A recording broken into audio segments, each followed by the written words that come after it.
Have you ever driven home and suddenly realized you don't remember the last few minutes? You reached home safely, you followed the road, you stopped at traffic signals, but you don't remember doing it.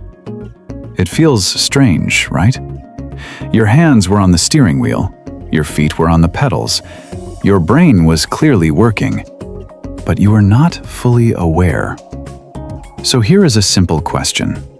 If you were not fully aware, what was controlling the car? Now let me clearly tell you what this video is about. In this video, we are talking about only one thing. Does the brain create consciousness, or does the brain only control consciousness?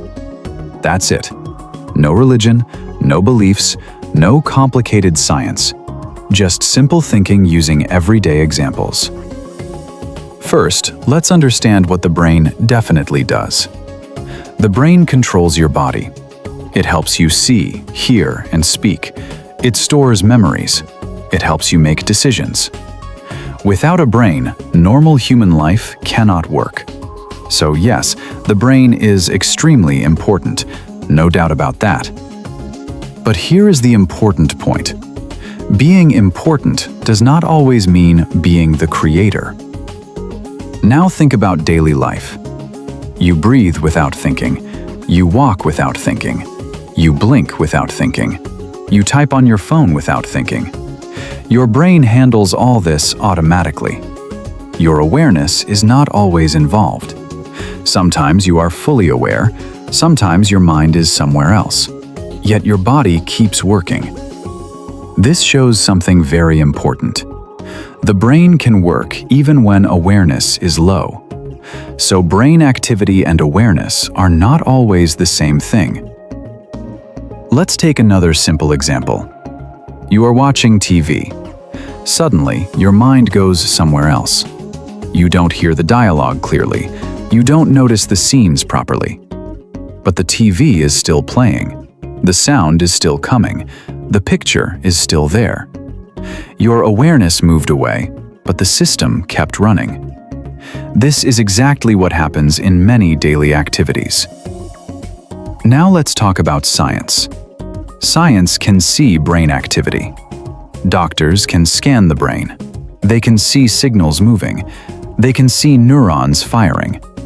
Science can explain how memory works, how decision-making works, how movement works. But there is one thing science still cannot explain. Why does experience feel like something? Why does pain hurt? Why does happiness feel good? Why does awareness feel like I exist? Science has no clear answer. This is a very big problem. Now let's talk about something serious. There are people who were in deep coma, under heavy anesthesia, or declared clinically dead. Their hearts stopped. Blood stopped reaching the brain.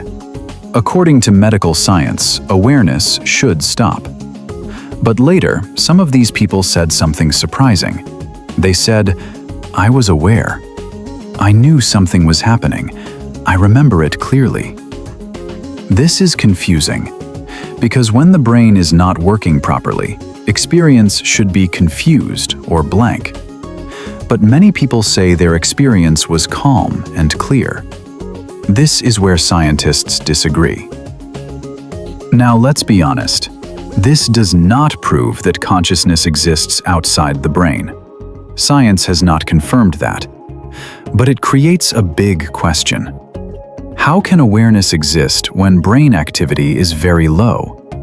This is the real problem.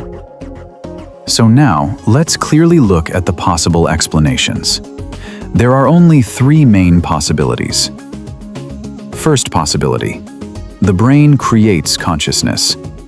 These experiences are hallucinations. The brain releases chemicals. The mind creates stories. This explanation works for some cases, but it does not explain why many memories are very clear and remembered for years. Hallucinations are usually messy. These experiences are not. Second possibility: consciousness exists and the brain controls it. like a filter. When the brain is active, it limits awareness. When the brain becomes quiet, the filter becomes weak. This could explain why awareness feels stronger in extreme situations. This idea is not proven, but it explains many things. Third possibility. We simply don't understand the brain fully. Consciousness may still come from the brain, but our knowledge is incomplete. This is the safest scientific answer. Science often accepts, "I don't know yet." Let me explain this with a very simple example. Think of a television. The TV does not create the program, it only shows it. If the TV breaks, the program does not disappear. You just cannot see it. The brain may work in a similar way. It may not create consciousness, it may only show it. So what can we honestly say?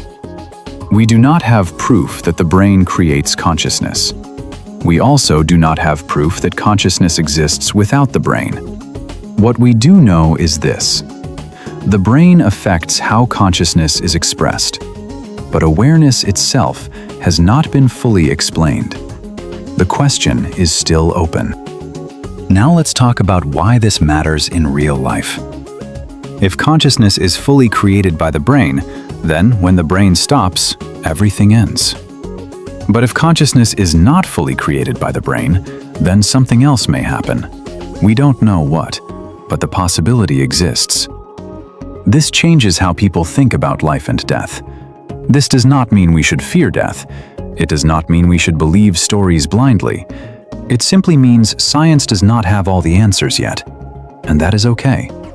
Science is about questions, not just answers.